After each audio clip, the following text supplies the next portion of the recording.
விஜயகாந்த் அப்படிங்கிற அவருடைய வீட்டுக்கு வந்துட்டு போறவங்க யாருமே பசியுடன் போக மாட்டாங்க அப்படிங்கிறது இன்னைக்கும் எழுதப்படாத விதி. எல்லாருக்கும் வாரி வாரி வழங்கிய வள்ளலை நம்ம வரலாறுல படிச்சிருப்போம். ஆனா நிஜத்துல பார்த்தோம்னா விஜயகாந்த் அவர்களை சொல்லலாம். அப்படி என்னதான் செஞ்சிட்டாரு, என்னதான் அவருக்கு அவமானம்?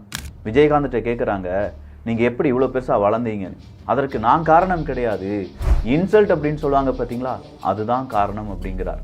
ஒவ்வொருடைய வாழ்க்கையிலும் விஜயகாந்த் அவர்களை நாம் பார்க்கலாம். அவர் தலைவராக மாறிட்டாரு, அவர் தான் நடிகராக மாறிட்டாரு அப்படின்னு கேட்டா, ஹீரோவா மாறிட்டார்ல அப்படின்னு கேட்டா, அதுக்கு ஸ்பெஷல் ஐட்டம்லாம் அவர் எதுவுமே பார்க்கவே மாட்டாராம்.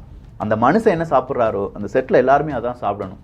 சாப்பாட்டில் வேறுபாடு பார்க்கிறவன் தெய்வத்தால வேறுபாடு பார்க்கப்படுவான் அப்படின்னு சொல்லி நம்பிட்டு இருந்தார் விஜயகாந்த் அவர்கள். அதில் இலை போட்டு சோறு போடணும் கொண்டு வந்தது அது நான் தான். அதில் சொல்லிக்கிற கௌரவமாக இருந்தாலும் சரி, திமிருன்னு நினைச்சாலும் சரி, நான் என்ன சாப்பிடணும் அதான் எல்லாரும் நடிகை ஒரு கட்டத்திலேயே நான் சம்பாதிச்சது மக்கள் கொடுத்ததியா, மக்கள் கொடுத்த அந்த பணத்தை நான் மக்களுக்கே செலவழிக்கிறேன், எனக்கு வேற என்ன வேணும், நீங்கெல்லாம் இருக்கீங்கல்ல, எனக்கு எந்த இடம் கொடுப்பீங்க, என் மனைவிக்கு என்ன இடம் கொடுப்பீங்க, எனக்கு 2 குழந்தைகள் இருக்காங்க அவங்களுக்கு என்ன இடம் கொடுப்பீங்க, உங்க வீட்டுக்கு வந்தா ஒருவேளை சாப்பாடு போடுவீங்கல்ல, நாங்க 4 பேர் உங்க வீட்டுக்கு வந்தா ஒருவேளை சாப்பாடு போடுவீங்கல்ல அப்படின்னு சொல்லி அவர் கேட்ட அந்த கேள்வி இருக்கு பாத்தீங்களா, அதுதான் யா தலைவன்.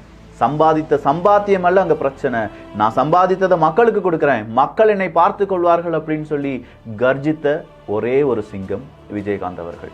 மக்கள் கொடுத்தது எடுத்துட்டு போய் எனக்கு தேவையில்லை, ஏதோ ஒரு இடம் கொடுப்பீங்களா அது இருக்கும்ல. எவ்வளவு பேர் இருக்க, இந்த 4 பேர் வந்தா ஒரு நேரம் சோறு போட மாட்டீங்க, அதுலயே நம்மளுக்கு போதும் முடிஞ்சிடும்.